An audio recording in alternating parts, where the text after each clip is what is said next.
Hello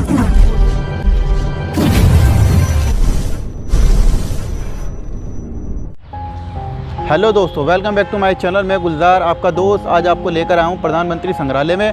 तो दोस्तों आज मैं आपको दिखाने वाला हूँ यहाँ पे लाइट एंड साउंड शो, जो शाम को 6 बजे से स्टार्ट होता है और 7 साढ़े 7 बजे तक चलता है। तो इसके 2 टाइमिंग है, 2 स्लॉट में शो दिखाया जाता है फ्रेंड्स। एक 6:30 बजे हिंदी वाला और 7:15 बजे इंग्लिश वाला। दोस्तों यहाँ प्रधानमंत्री संग्रहालय अगर आप घूमने के लिए आ रहे हैं तो उसका टाइमिंग अलग है। वहाँ आपको सुबह 10 बजे से 6 बजे तक का टाइम मिलेगा और उसकी जो टिकट्स है वो आपको शाम को लास्ट टिकट 4 बजे तक अवेलेबल हो पाएगी। ऑनलाइन और ऑफलाइन दोनों तरीके से आप ले सकते हैं। तो फ्रेंड्स अभी हम चलते हैं अंदर, आपको दिखाएंगे लाइट एंड साउंड शो। अगर आपको मेरी वीडियो पसंद आती है तो वीडियो को लाइक कीजिएगा और अगर चैनल पर नए आए हैं तो मेरे चैनल को सब्सक्राइब जरूर कीजिएगा। चैनल के सपोर्ट के लिए आप लोगों का सहयोग बहुत ज़रूरी है फ्रेंड्स। तो बने रहिए मेरे चैनल पर, वीडियो को अंत तक देखिएगा, आपको सारी जानकारी इस वीडियो के अंदर मैं देने वाला हूँ। तो दोस्तों अभी हम खड़े हैं प्रधानमंत्री संग्रहालय और हम यहाँ पहुँच चुके हैं। ये सामने आप देख रहे हैं 3 मूर्ति, राउंड अबाउट 3 मूर्ति कहलाता है, रोटरी 3 मूर्ति की। और ये मेन एंट्री है, इसकी एंट्री गेट है, एंट्रेंस है। और यहाँ पहुँचने के लिए आप दोस्तों नियरेस्ट मेट्रो स्टेशन आपका रहेगा उद्योग भवन का। उद्योग भवन मेट्रो से हार्डली 5 मिनट का रास्ता है। यहाँ से आप बाय शेयरिंग ऑटो या ऑटो बुक करके भी पहुँच सकते हैं। तो ये आपको अंदर का नज़ारा मैं दिखा रहा हूँ प्रधानमंत्री संग्रहालय का। ये देखिए बिल्कुल कितना ही खूबसूरत लोगो इन्होंने यहाँ का डिज़ाइन किया है प्रधानमंत्री संग्रहालय का। और वो सामने आपको दिख रहा है प्रधानमंत्री संग्रहालय।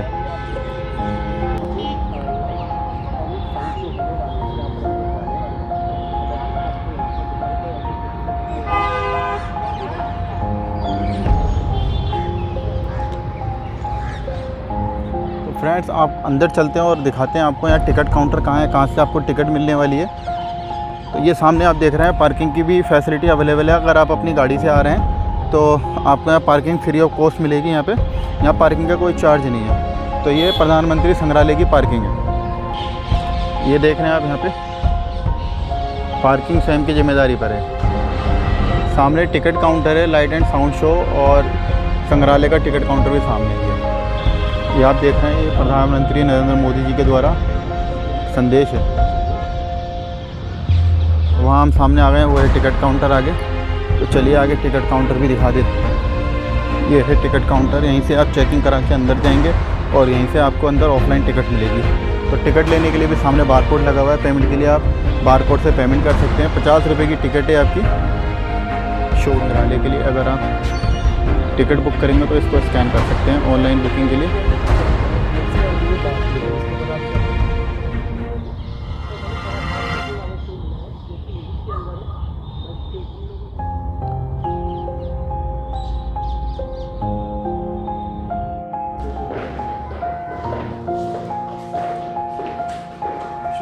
देती है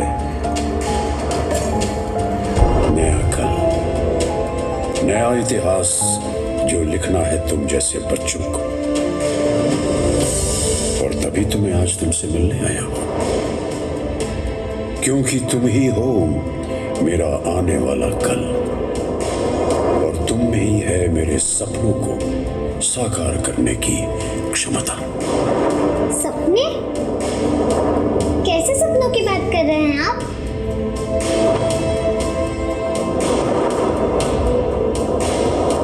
तुमने मंगल ग्रह की बात की थी ना, वो हमारा एक सपना ही तो था। अंतरिक्ष का, विस्तार का, संचार का, रफ्तार का, चमत्कार का, जहां हमने खोल दी एक नई राह जिस पर चलकर तुम जैसे बच्चे अपने सपनों को सच्चाई में बदल सको। कैसे कैसे और बताइए ना। बताता हूं और दिखाता भी हूं। आओ मेरे साथ, तुम्हें तारों की ये कहानी सुनाता हूं। रुको रुको, मैं आपके पीछे आ रही हूँ।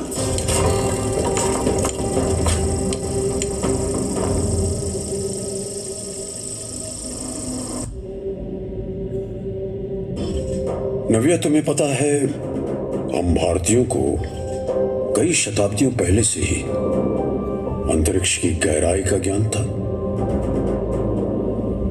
कई शताब्दी सदियों पहले मतलब?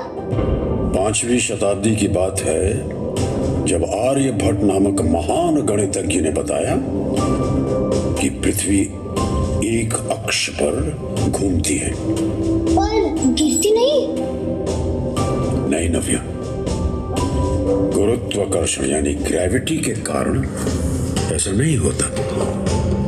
और इसी पर प्रकाश डालने वाले थे 12वीं शताब्दी में हमारे गणितज्ञ भास्कराचार्य, जिन्होंने गुरुत्वाकर्षण की शक्ति को पहचाना और प्रख्यात खगोल शास्त्री यानी कि एस्ट्रोनॉमर वराहमिहिर द्वारा रचित सूर्य सिद्धांत में इसका वर्णन भी किया गया है। मध्ये सामन्तदस्य भूगोलो व्योमनि तिष्ठति बिभ्राणाः परमं शक्तिं ब्रह्मणो धरणात्मिकम्। इसका मतलब?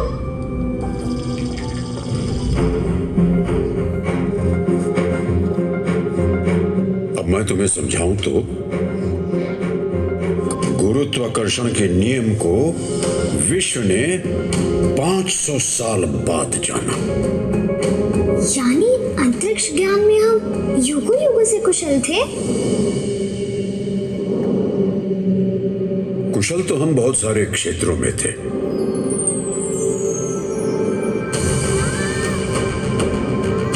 शून्य यानी जीरो और दशमलव यानी डेसिमल सिस्टम के जन्मदाता तो हम ही हैं नव्या। हमारे यहाँ गणित और अंतरिक्ष विद्या की एक अद्भुत साझेदारी रही है। तभी मैंने पढ़ा था कि एल्बर्ट आइंस्टाइन ने कहा था कि हम भारतीयों के ऋणी हैं, जिन्होंने हमें गिनती करना सिखाया, जिसके बिना कोई महत्वपूर्ण वैज्ञानिक खोज नहीं की जा सकती। बिल्कुल ठीक कहा तुमने नवीन। चलो अब 20वीं शताब्दी की बात करते हैं। जब 1947 में हम आजाद हुए तो फिर तिरंगे को आसमान से कहीं ऊपर फहराने का स्वप्न भी जागृत हुआ और शताब्दियों के ज्ञान को नई ऊंचाइयों तक ले जाने का अवसर मिला।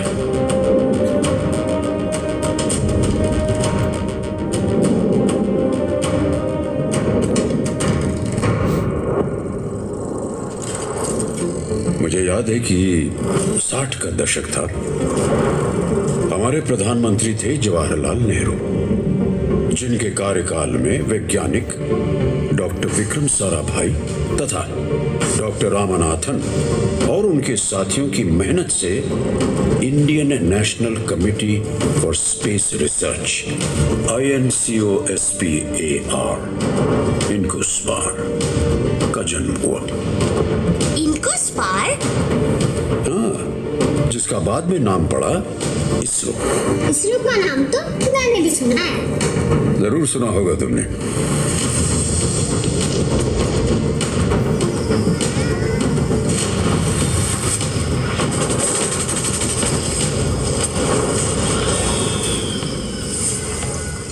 पता है इसी दौरान बना Thumba equatorial rocket launching station.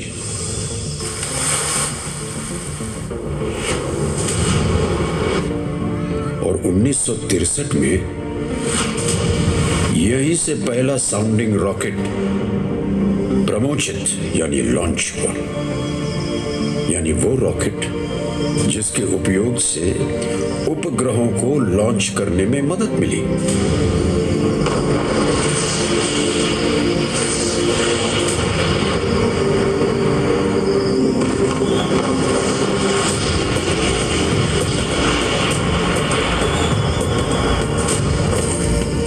छोटा गांव था थुम्बा, जहां नारियल के पेड़ों के खेत में एक रॉकेट लॉन्च पैड बनाया गया था।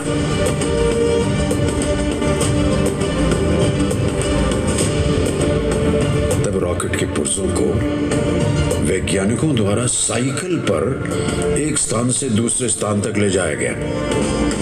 मतलब सुविधाएं कम थी, पर खुद पर हमें पूरा विश्वास था। ये तो मैं समझ गई कि ये वैज्ञानिकों के लिए बहुत ही गर्व का विषय था, पर कैसे नहीं जुड़ते? सिर्फ गर्व का विषय ही नहीं था, हमारे सपनों की राह भी आसान हो रही थी।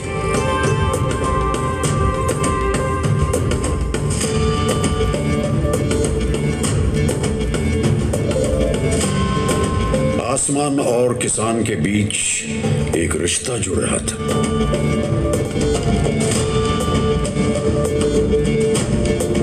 एक तरफ प्रधानमंत्री लाल बहादुर शास्त्री द्वारा लाई गई हरित क्रांति,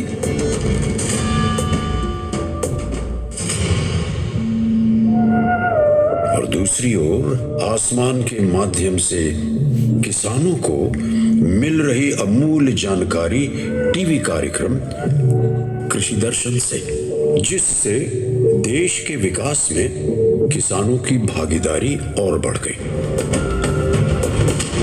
और इसके बाद लॉन्च हुआ भारत में तैयार किया गया पहला उपग्रह आर्यभट्ट।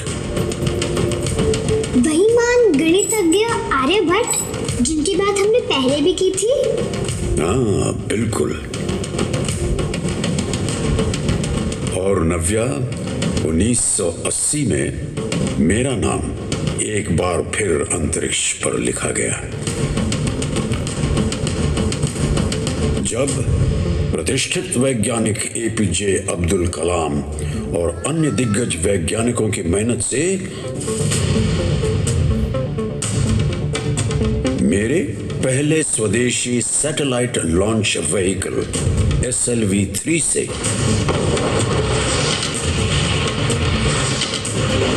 रोहिणी उपग्रह पर नियर अर्थ ऑर्बिट में सफलतापूर्वक अंतक्षेप यानी इंजेक्ट किया गया।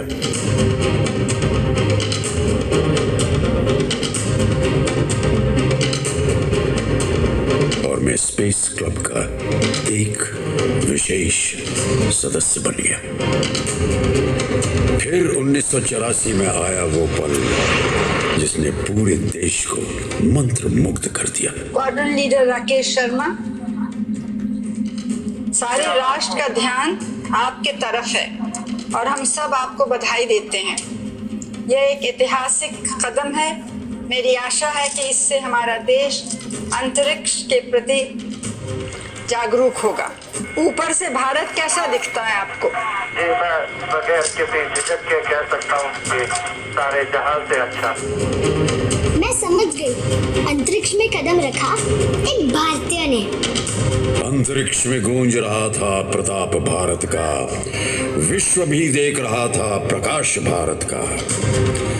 इस सारे जहां से अच्छे देश को अब रोकना संभव था। और 1982 से 1990 के बीच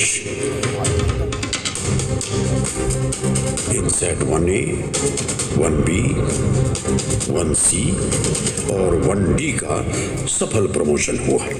और 1997 में तो जैसे कुछ लम्हों के लिए वक्त ठहर गया।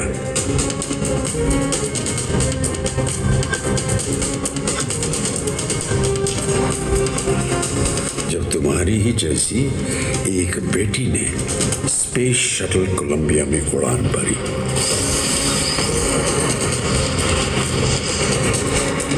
और अंतरिक्ष में प्रवेश किया। आज भी हमारे दिलों में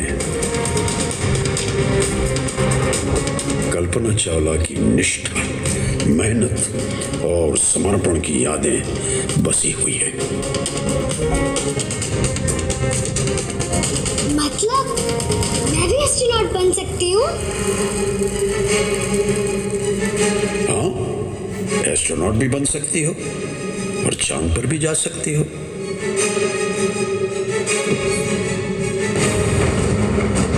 एक और महत्वपूर्ण बात जो तुम्हें जाननी चाहिए, 2003 प्रधानमंत्री अटल बिहारी वाजपेयी ने घोषणा की कि हम अपना अंतरिक्ष यान चांद तक भेजने के लिए तैयार हैं।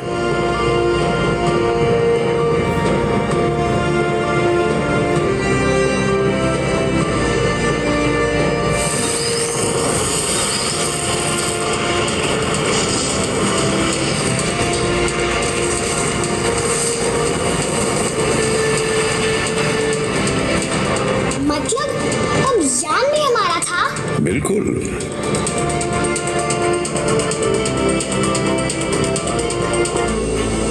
हाँ वही तो, टीचर ने मंगलयान के विषय में बताया था। आपके आने से पहले मैं उसी के बारे में सोच रही थी। नव्या, मैं दुनिया का वो देश हूँ जिसने पहले ही प्रयास में मंगली कक्षा में सफलतापूर्वक प्रवेश किया। मंगल तक पहुंचने वाला मैं दुनिया का चौथा देश था।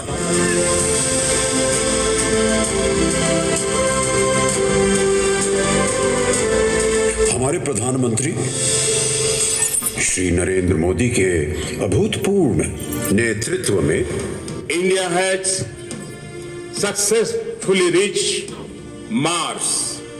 इतनी बड़ी सिद्धि प्राप्त होती है वो वैज्ञानिकों के विश्वास के कारण, उनके पुरुषार्थ के कारण, उनकी प्रतिबद्धता के कारण।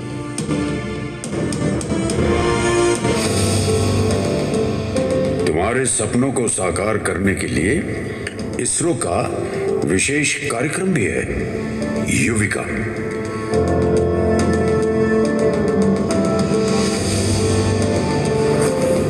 जहां स्कूली बच्चों को अंतरिक्ष विज्ञान पढ़ाया जाता है।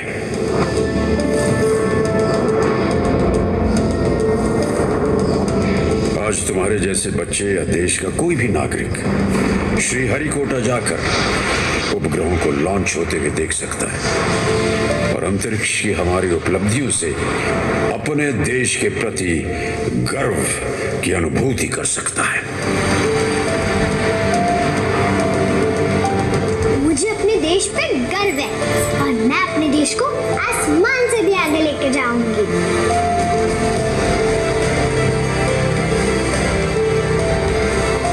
बिल्कुल नव्या, तुम ही तो हो मेरा आने वाला कल और तुम ही लहराओगी अंतरिक्ष में हमारा तिरंगा और भी ऊंचा।